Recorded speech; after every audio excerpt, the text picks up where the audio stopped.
It was one of those nights in the heart of Chicago where the wind off Lake Michigan cut through your jacket like a knife, and the streetlights flickered like they were about to give up the ghost. Officer Maria Gonzalez had been on the graveyard shift for what felt like eternity, midnight to 8, the kind of hours that turned coffee into a lifeline and small talk into survival. She'd been patrolling the near north side, cruising past the high-rises and the dive bars that never seemed to close, when the radio crackled to life at exactly 4:17 a.m. Unit 12, this is dispatch. We've got a 1091 at 1423 West Huron. Caller reports suspicious activity, possible break-in. No visuals, just sounds. Proceed with caution.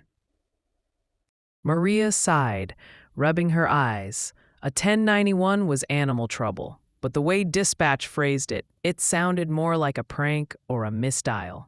Still, in a city like Chicago, you never knew. Could be a raccoon rummaging through trash, or something worse. She flipped on her lights, but kept the siren off. No need to wake the neighborhood for what might be nothing. Her partner, rookie Jake Harlan, shifted in the passenger seat, his eyes wide like a deer in headlights. This was his third week on the job, fresh out of the academy, all idealism and no scars yet. "Think it's serious?" Jake asked, his voice a mix of excitement and nerves. Maria shrugged. At 4:17 a.m., could be anything. Drunks, kids, or the wind playing tricks. But we check it out. Always. They rolled up to the address, a modest 2-story brick house squeezed between a laundromat and a corner store that sold lottery tickets and expired milk. The porch light was on, casting long shadows across the snow-dusted lawn. It was mid-February, and the city was still digging out from a blizzard that had dunked 2 feet the week before. Maria parked the cruiser curbside, killing the engine. No signs of forced entry from the street, but the back alley might tell a different story. "Stay sharp," she said to Jake as they stepped out, their boots crunching on the icy sidewalk. The air smelled like frozen garbage and distant cigarette smoke. Maria's hand rested on her holster. Habit, not paranoia. They approached the front door, knocking firmly. No answer. Knocked again, still nothing. Maria shone her flashlight through the window. Living room looked tidy, no overturned furniture, no bloodstains. But then, a faint scratching sound from inside, like nails on wood. "Police, open up," Maria called. The door creaked open a crack, revealing an elderly woman in a floral nightgown, her hair in curlers, eyes squinting against the light. "Office." "Thank God you're here. It's in the basement. Some kind of animal. I heard it growling, then banging around. My cat's down there." Maria exchanged a glance with Jake. Classic 1091. "Ma'am, we're here to help. Mind if we come in?" The woman, Mrs. Evelyn Cartwright, ushered them inside. The house was warm, smelling of mothballs and chamomile tea. She led them to the basement door in the kitchen, her hands trembling as she pointed. "It started about half an hour ago. I was up getting a glass of water. Insomnia, you know. And then bam, like something was trying to get out." Jake nodded politely, but Maria could see he was itching to prove himself. "We'll handle it, ma'am. Stay up here." They descended the creaky stairs, flashlights piercing the dimness. The basement was unfinished. Concrete floors, exposed beams, boxes of Christmas decorations stacked against the walls. And there, in the corner, was the source. A large raccoon, fur-matted with what looked like oil, hissing from behind an old washing machine. It had knocked over a shelf, scattering tools and paint cans. "Easy there, buddy," Jake said, approaching slowly. Maria grabbed a broom from the corner, ready to shoo it out if needed. But as Jake got closer, the raccoon bolted, not toward them, but into a hole in the wall, disappearing into what looked like a crawl space. Maria frowned. That's no ordinary hole. Looks like it's been chewed through. They peered in with their lights. Beyond the wall was not just insulation, but a narrow tunnel, dug out like something from a prison break movie. Dirt and debris littered the floor, and faint scratches marked the path. "This ain't animal work," Maria muttered. "Too clean, too deliberate." Jake's eyes widened. "You think someone's been tunneling in?" Before Maria could respond, her radio buzzed again. "Unit 12, be advised. Neighbor reports seeing a suspicious vehicle leaving the alley behind 1423 Huron. Black SUV, no plates visible, possible connection." Maria's gut twisted. What started as a routine animal call was morphing into something bigger. "Copy that. We're checking the basement now. Send backup." By 4:45 a.m., the house was buzzing with activity. 2 more units had arrived, including Sergeant Tom Riley, a grizzled vet with a mustache that looked like it belonged in a 70s cop show.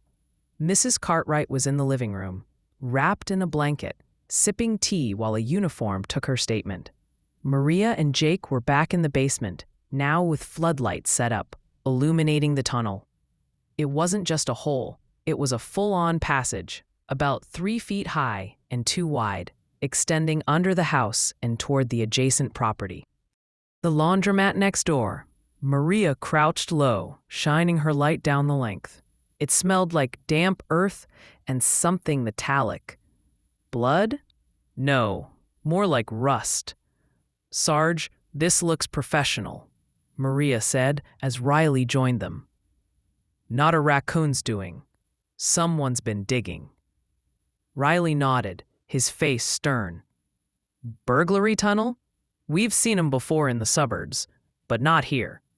Jake, grab the K9 unit. Let's see where this leads." While they waited for the dog, Maria started piecing it together. Mrs. Cartwright lived alone, widow, no kids nearby. The house was old, built in the 1920s, probably with shared foundations from the Prohibition era when bootleggers used tunnels like this for smuggling. But why now? What was worth tunneling for? Jake returned with Officer Lena and her German Shepherd Max. The dog sniffed the entrance, ears perked, then plunged in, barking excitedly. They followed on hands and knees, the tunnel twisting slightly before opening into the laundromat's basement. The wall there had been breached too, covered by a tarp on the other side. The laundromat storage room was a mess. Dryers toppled, coin boxes pried open. But it wasn't just vandalism. In the center of the room sat a safe, door ajar, empty.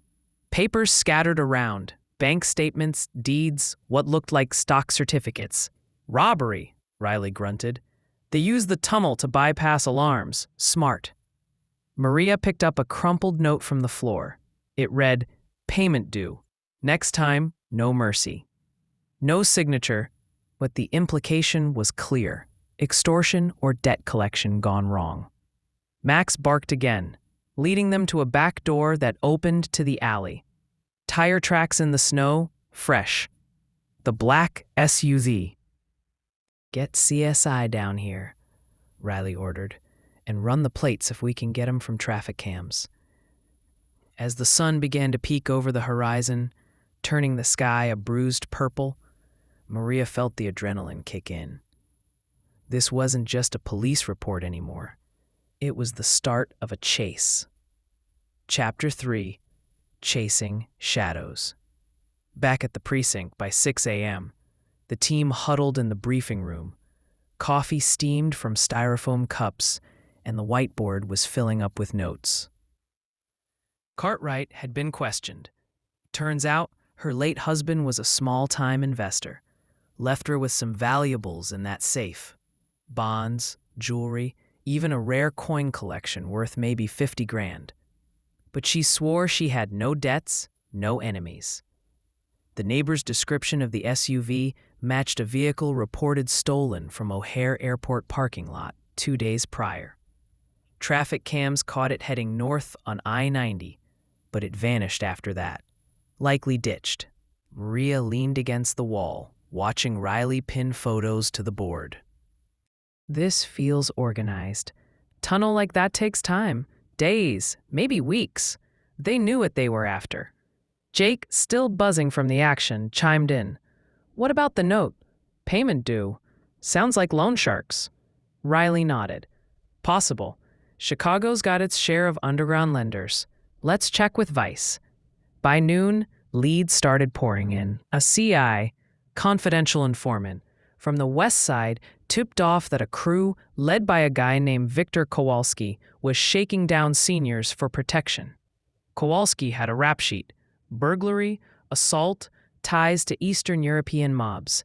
And get this, his brother owned a construction company, perfect for digging tunnels without raising flags. Maria and Jake hit the streets, canvassing Kowalski's 9 haunts. First stop, a dingy bar in Wicker Park called the Iron Fist. The place reeked of stale beer and regret.